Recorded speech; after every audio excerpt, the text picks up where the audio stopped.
আলী রায়হান ভাইয়ের মাথায় যখন গুলি লাগে ঠিক তখনই বা তার কিছুক্ষণ পরেই হাসিনা হয়তো হেলিকপ্টারে পা রেখেছিল। আমরা তার কিছুক্ষণ পরেই শুনলাম যে পালিয়ে গেছে। তো আলী রায়হান ভাই হয়তো এই সংবাদটা শোনার জন্যই বেঁচে ছিলেন কিনা জানি না, কারণ মাথায় গুলি লাগলে স্পট ডেড হয়ে যায়। উনি আরো 3 দিন কেন জানি বেঁচে ছিলেন। আর 3 দিন পর আর মাথায় গুলি লাগার পর কারো সেন্স ফিরে আসছে আমি কখনো দেখি নাই। তো ওনার কেন জানি পরে একবার সেন্স ফিরে আসছিল, এবং ডাক্তাররাও অবাক হয়ে গেছিলেন যে সেন্স ফিরে আসছে, তার মানে মনে হয় সুস্থ হয়ে যাবে।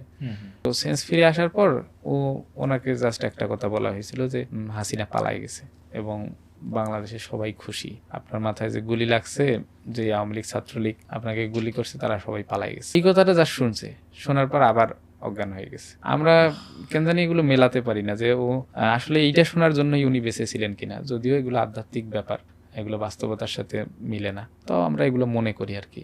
তারপরে আমাদের খবর আসলো যে আলী রায়হান ভাই মারা গেছেন, শহীদ হয়ে গেছেন। স্বভাবতই কান্নার রোল পড়ে গেল।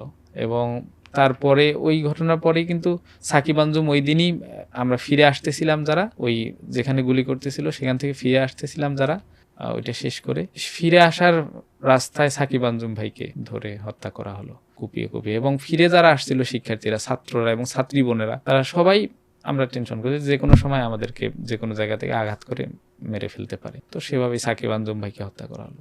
এবং আমি অবাক হয়ে গেছিলাম সেদিন যখন ওনাকে দাফন করা হয় আমাদের আলী রায়হান ভাইকে। তো শহীদদের মায়েরা কিরকম হয় আমরা তো আগে থেকেই তাদের সাথে কথা বলে জেনেছি। তো আলী রায়হান ভাইয়ের মা, আমি মনে করছিলাম যে ওনার তো এই ছেলেটাই ভার্সিটি মানে এখানে কলেজে পড়ে, এই ছেলেটাকে নিয়ে তো অনেক স্বপ্ন দেখছে, তো ওনার হয়তো মাটিতে পড়ে গড়াগড়ি খাচ্ছে। আমি ওনাদের বাসায় ঢুকতে চাচ্ছিলাম না, কিন্তু দেখলাম যে সবাই বক্তব্য শুনতেছে কার যেন।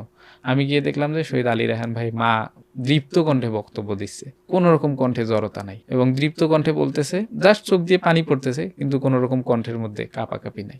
বলতেছে যে আমার ছেলে আলী রায়হান ছাত্র শিবিরের ছোটখাটো হলেও একটা নেতা ছিল, উনি তো অনেক বড় নেতা, রাজশাহী মহানগরের সাংগঠনিক সম্পাদক। আমাদের বড় যে 2জন নেতা শহীদ হয়েছেন, শরীফুজ্জামান নোমানী সেক্রেটারি ছিলেন আর ইনি সাংগঠনিক সম্পাদক। তো এই নেতাদের মধ্যে ইনি বড় নেতা, কিন্তু তাও উনি বলতেছে আমার ছেলে ছোটখাটো হলেও একটা নেতা ছিল, আপনারা কষ্ট পাইয়েন না। উনি আমাদের বলতেছে যে আপনারা কষ্ট পাইয়েন না, আপনারা দোয়া করবেন আমার ছেলে যেন জান্নাতেও এই জুলাই বিপ্লবে যারা শহীদ হয়েছে তাদের যেন নেতা হয়।